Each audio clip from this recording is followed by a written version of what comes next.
একটা দরকারি কথা বলার ছিল, বলবো?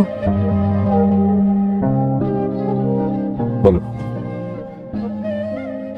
শুনলাম কিছুই করো না, এভাবে কি দিন যাবে? ব্যাস, আমার দিন কিভাবে কাটবে না কাটবে সেটা আরেকজনকে বুঝতে হবে না। এসব নাটকের কথা আমার অসহ্য লাগে। সরি, আন্টি বলেছিল তাই জিজ্ঞেস করলাম। মায়া থেকে অনেক কিছুই বললে। আমি ভালো আছি। কেমন ভালো আছো সেটা তো দেখতেই পাচ্ছি। তুমি চাইলে আমি তোমাকে কিছু একটা করতে হেল্প করতে পারি। কিভাবে? ও তো অনেক বড় ব্যবসায়ী, ওর অনেক বড় বড় লিঙ্ক আছে। ও মানে কে? যে লোকটার সাথে তোমার বিয়ে হয়েছে? হুম, তার অনেক টাকা না? বড় ব্যবসায়ীদের টাকা তো থাকবেই। স্প্যানিশ অলিভ অয়েল দিয়ে তোমাকে ঘষা মজা করে না? ছি, নিজেকে তো লেপে পুছে কামরাঙ্গা বানিয়ে ফেলেছো। তোমার সাথে আমার দেখা করতে আসাটাই ভুল হয়েছে। যাও না প্লিজ, দাঁড়াও। টাকার কাছে এইভাবে বিক্রি হয়ে গেলা?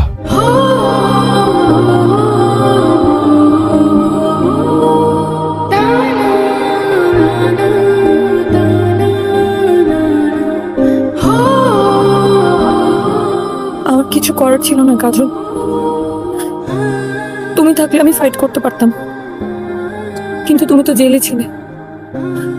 আমি পালিয়ে কার কাছে যেতাম বলো? এখন তো আমি জেলে না, এখন তো আমি বাইরে। এখন আমি আর তোমাকে ছাড়ছি না। পাগলামি করো না প্লিজ, এমনিতেই অনেক পাগলামি করে ফেলেছো। পাগলাম কিছু দেখো নাই তুমি?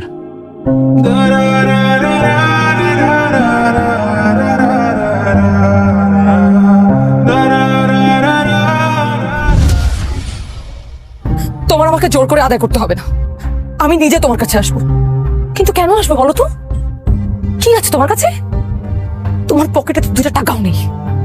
রাস্তার ছেলের রুন্টুর সাথে মারামারি করে 18 মাস জেল কেটেছো। ওর সাথে যদি মারামারি করো না, সারা জীবনও জেল থেকে বেরোতে পারবে না।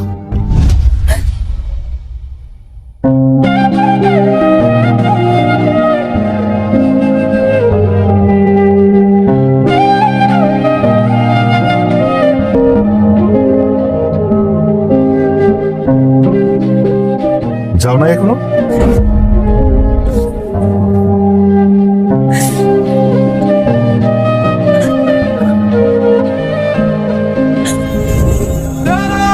যেতে পারছি না।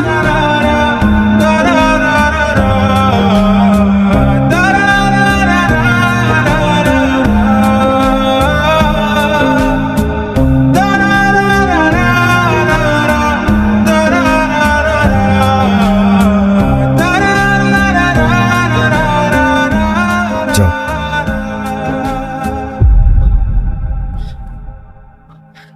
ভালো, আমি তোমাকেই বাসি কাজল, ভীষণ ভালোবাসি। জানি তো। যে মানুষটা কতগুলো টাকা ছিল বলে আমার মতের তোয়াক্কা না করে আমাকে তার বাড়িতে তুলে নিয়ে যায়, সেই মানুষের সাথে একই ছাদের নিচে থাকা যায়, একই বিছানায় শোয়া যায়, ঘুমানো যায়, আরো অনেক কিছু করা যায়, কিন্তু ভালোবাসা যায় না। আমাদের জীবনটাই তো এমন। আমি যদি থেকে যাই আর যদি না যাই? লাভ কি? টাকার কাছে হেরে তো যেতেই হবে।